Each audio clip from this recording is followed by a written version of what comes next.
everybody. So in this video, let's explain what do we mean by fractional reserve system. This is one of the key characteristics of the Federal Reserve Bank. So what do we mean by the fractional reserve system? So let me explain a very simple example just to understand the key point from this video. So let's see. So let's see the balance sheet of any commercial bank. Okay. In case you don't know what I mean by balance sheet, I'm going to explain it in an easy way. So in the balance sheet, I'm going to put here, usually put on the left-hand side the assets. On the right-hand side, so we put the liabilities. Okay. So let's say this is the balance sheet for Chase Bank. So the most important asset in any commercial bank is loans. And the most important liability for any commercial bank is deposits. I'm saying so basically any commercial bank is acting as a financial middleman, right? So any commercial bank, let's say you deal with Chase, Wells Fargo, Citibank, Bank of America. So any of these banks act as a financial middleman. What do you mean by financial middleman? So these banks take deposits. So if you want to go to any of these banks and open a bank account and put some deposits, so they take your deposits here, as you can see, they take your deposits. So whenever they take your deposits, from their perspective, it's considered as liabilities, right? And then why they are taking, when they take your deposit, they use the money to make loans. So they take your deposits and use it to make loans to someone else. Okay, but here is the question. So let's say you put a deposit of 1,000. So are they allowed to use the whole 1,000 to give it as a loan for someone else? The answer is no, because in the federal bank there's something called, there's a percentage which is known as reserve requirement ratio, or it's called minimum reserve. And this ratio is usually 20%. 20% of what? 20% of deposits.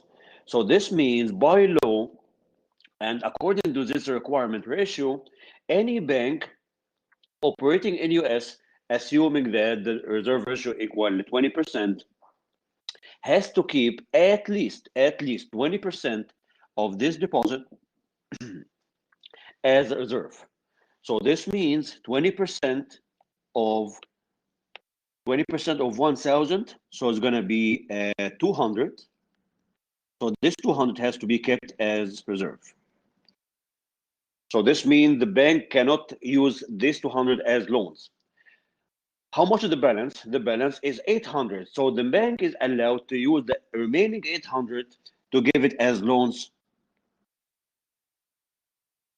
the minimum reserve requirement. So let's see the definitions here. So required reserve is what the bank must keep. So whatever percentage the Fed says must be held out of deposits. Okay, and I want to add here, so this equals what? So this is the required. How can you find out this? So this is the required ratio times deposits. Yeah. And the required reserve multiplied the reserve ratio, which is 20%, by the deposits. In my case, it was 2,000. So the minimum reserve should be equals 200.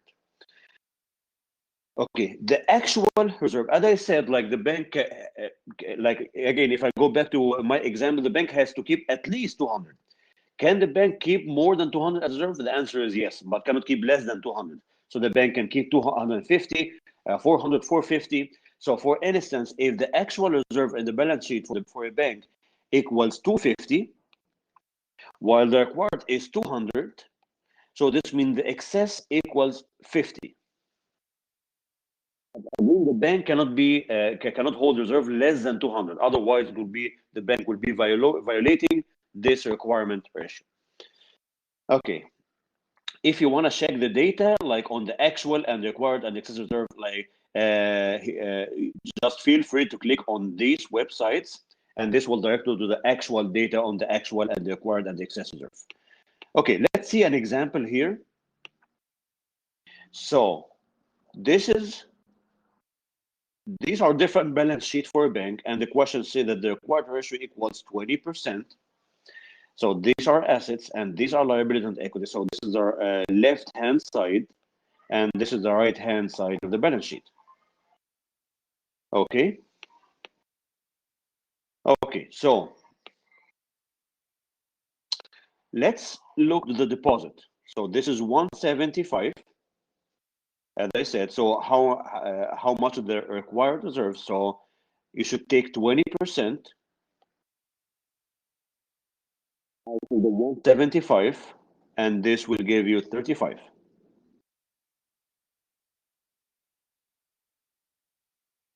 So there's 135, but as you can see, the actual reserve is 40. So this means the excess reserve equals 5. And the bank can give loans of. Let's forget about number C. I want to focus only in this question on the required and the excess. Okay, let's see another question. If the reserve equals, no, if the deposit equals 200, required ratio equals 20%. So let's take 20% out of 200.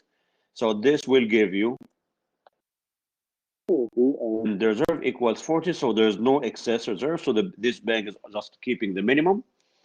Another question, if the deposit equals 150, if we take 20% out of 150, so this will give you 30.